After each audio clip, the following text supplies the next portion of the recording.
Her yodely folk pop stylings, published a book of poetry this week called A Night, that's night with an N, Without Armor. You may want to sit down for this. Poetry is my therapy.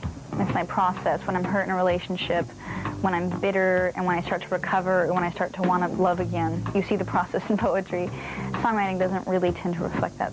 That process is detailed, which is nice, which is actually one of the things I liked about putting the book out. It's because people can know me more directly and sincerely than as an image of a pop star or something.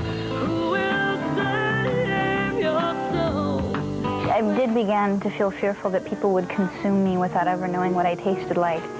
People would take the image and believe that I was raised by wolves in Alaska. I stood in my doorway with nothing to say. Foolish Games actually came from some different poems I put together, but it's actually kind of rare. This tends to be more autobiographical, the book.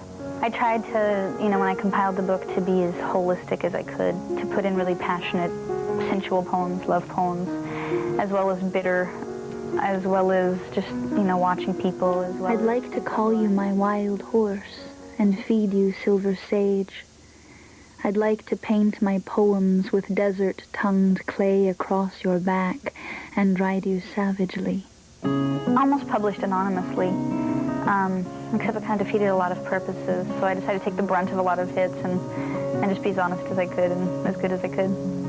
I look at young girls now in their tight, crushed velour, skin-tight, sky-blue hip huggers, with the baby doll tank tops, and I think I've been there.